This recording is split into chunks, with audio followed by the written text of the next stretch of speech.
Radhe Radhe to everyone.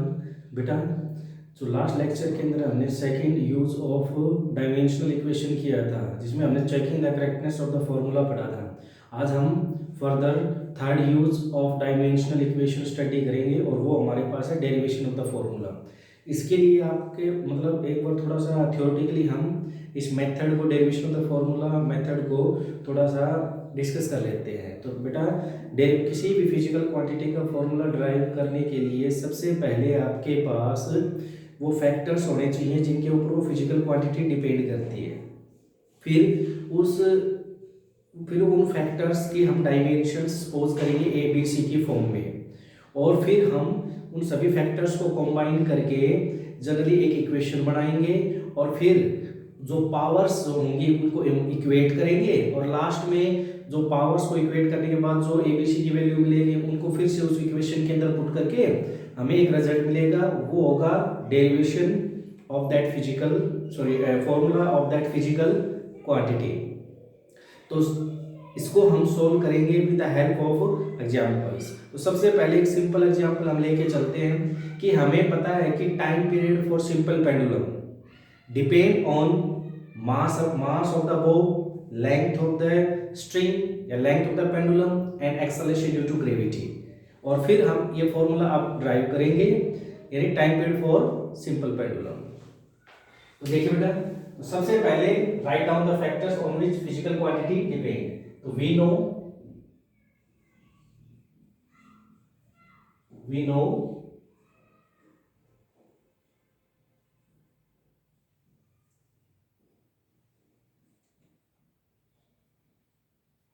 time period of simple pendulum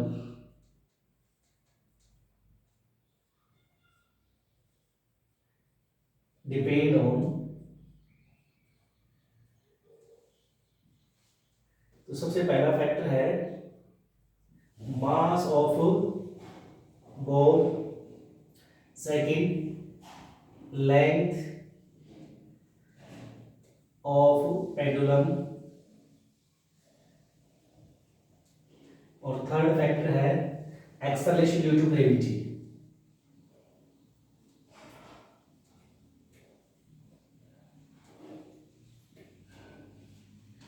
यानी time period of simple pendulum generally हम इसे represent करेंगे, तो डिपेंड करेगा mass, length and acceleration due to gravity. अब क्या करेंगे बेटा, जनरली हम यहाँ पर ए बी सी इनके डायमेंशंस मान लेते हैं इन फिजिकल क्वांटिटीज की। A B C are the dimensions. अब A, B, C are respective dimensions.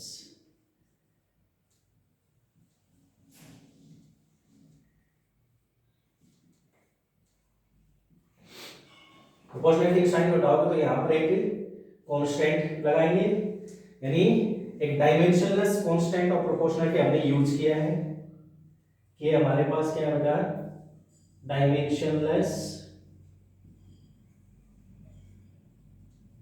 constant of proportionality।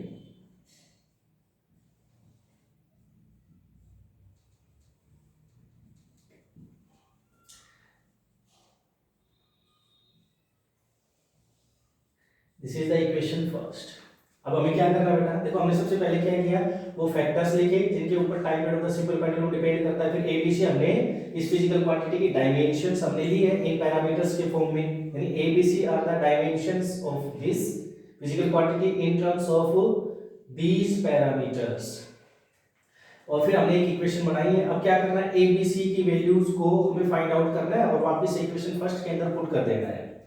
तो उसके लिए मैं क्या करूंगा, दोनों तरफ डायमेंशंस लिखूंगा, दोनों तरफ इन फिजिकल क्वांटिटीज के डायमेंशंस लिखूंगा। तो इधर आप लोगों को पता है ये टाइम है, तो टाइम के लिए डायमेंशंस मैंने लिख दिए t1, और यहाँ पर आप लोगों को पता है मास भी नहीं है बेटा, इसमें लेंथ भी नहीं है, तो m0 l0 t1।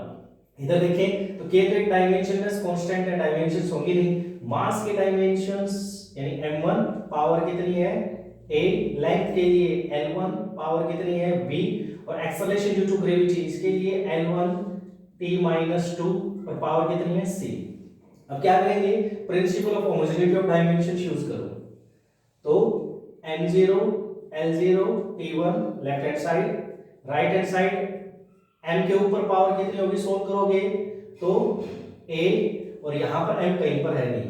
लेंथ के ऊपर पावर यहां देखोगे तो b, यहां पर देखोगे तो पावर कितनी हो जाएगी l की पावर 1 और ऊपर c है पावर तो c। तो बेस से में तो पावर्स ऐड हो जाती है, तो l की पावर होगी b प्लस c। t की पावर, या t भी नहीं है, यहां पर भी t नहीं है, लेकिन यहां पर है t की पावर माइनस टू और ऊपर c है तो माइनस टू c, है ना। तो अब हम क्या करेंगे बेटा, हम generally powers of m and t का कंपेयर करेंगे on both side of the relation. Compare powers of m l t on both side of relation. तो यहां पर पावर ऑफ m कितनी है 0, यानी पावर ऑफ m, तो left hand side 0, right hand side कितनी है बेटा a। पावर ऑफ l, तो लेफ्ट हैंड साइड कितनी है 0 और राइट हैंड साइड कितनी है बेटा b प्लस c।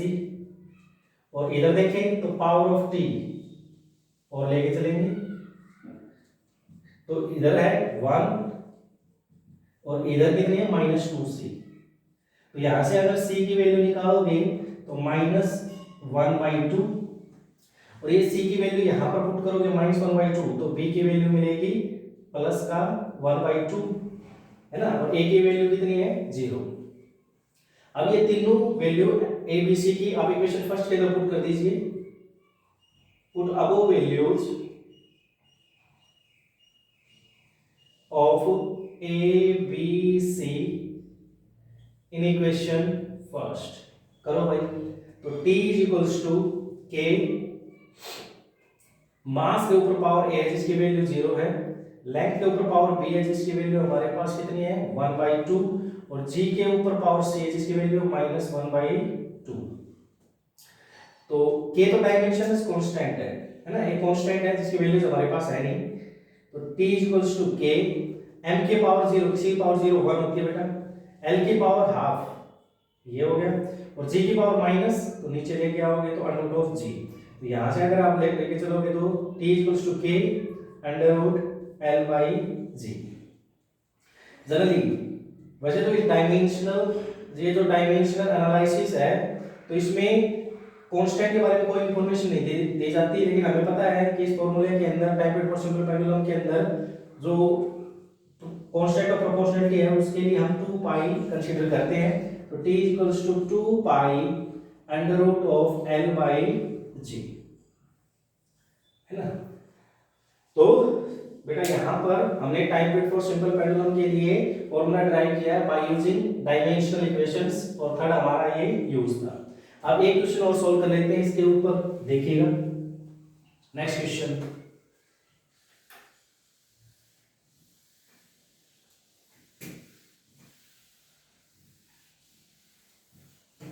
तो बेटा आप लोगों को अभी लेटेस्ट आप लोगों ने वेव्स एंड ऑसिलेशंस पढ़ा है, तो जो वेव जो चैप्टर था उसके अंदर हम स्पीड ऑफ साउंड वेव्स वगैरह स्टडी किया था, और वाइब्रेशंस इन द स्ट्रिंग हमने डिस्कस की थी। तो वाइब्रेशंस इन द स्ट्रिंग के लिए, यानी जो फ्रीक्वेंसी होगी उसके लिए फॉर्मूला ड्राइव कर लेते हैं, यानी frequency of vibration in string, तो उसके लिए फॉर्मूला ड्राइव करेंगे। तो सबसे पहले वो फैक्टर्स लिखेंगे जिनके ऊपर वो ये फ्रीक्वेंसी डिपेंड करती है। तो इसमें आ जाता है सबसे पहले length of the string,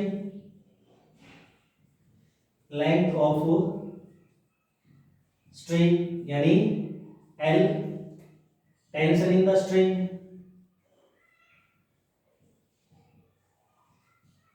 tension in the string यानी T, और थर्ड फैक्टर यानी mass per unit length of the string,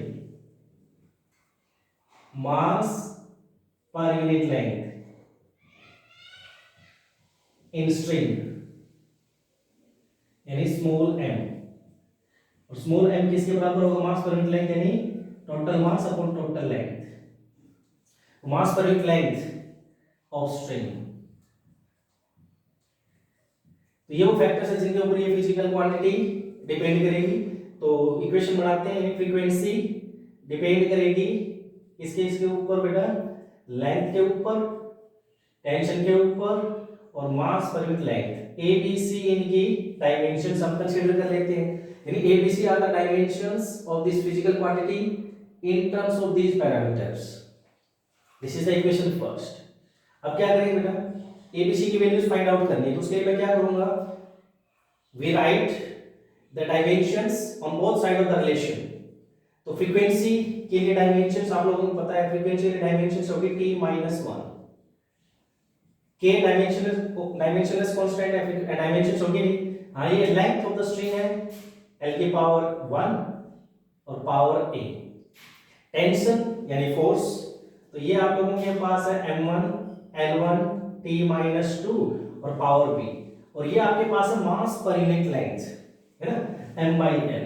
तो डायमेंशंस क्या हो जाएंगी, m1 l - 1 t0 और पावर कितनी c, इसकी पावर हम c मान लेते हैं। यानी यहां से देखें तो मास के लिए m1, लेंथ के लिए जनरली l1 तो ऊपर लेगा तो l - 1 और t0 पावर c है। तो यहां पर आप क्या करेंगे, थोड़ा सा principle of homogeneity of dimensions use कर लेते हैं। तो m के लिए यहां पर पावर b और साथ में m के ऊपर पावर c, तो b + c। l के लिए पावर a, l के लिए पावर b और l के ऊपर लिए पावर -c, और t के लिए -2b, और ये 0 है, लिखने की जरूरत है नहीं। अब क्या करेंगे बेटा, हम यहां पर दोनों तरफ mlt की पावर्स का कंपैरिजन करेंगे। Compare powers of mlt on both side of relation. करो भाई, यहां m की पावर यानी पावर ऑफ m है ना, इधर पावर ऑफ l, इधर पावर ऑफ t। तो पावर ऑफ m इधर तो 0 है, left hand side of the relation, इधर है b + c। इधर पावर ऑफ l 0 है, left hand side of the relation, right hand side है a + b - c, और इधर t की पावर -1 है और इधर t की पावर -2b है। तो माइनस से माइनस कैंसिल, b = 1/2। b की वैल्यू 1/2 है, तो b की वैल्यू प्लस का 1/2 पुट करोगे तो c की वैल्यू क्या मिलेगी, -1/2। c आपको मिल चुका है, b आपको मिल चुका है। अब यहां पर a की वैल्यू और निकालो है ना, तो a की वैल्यू निकालोगे तो यहां पर अगर आप देखोगे तो 0 = a, b की वैल्यू है 1/2 और c की वैल्यू -1/2, तो +1/2। तो a = कितना हो गया, सोल्व करोगे तो 1 - 1। अब ये जो वैल्यूज है वो आप इक्वेशन फर्स्ट के अंदर पुट कर दो, उन above values in equation first। तो frequency of the vibration is equals to k, l की पावर a -1, t की पावर b 1/2 और m की पावर c यानी -1/2।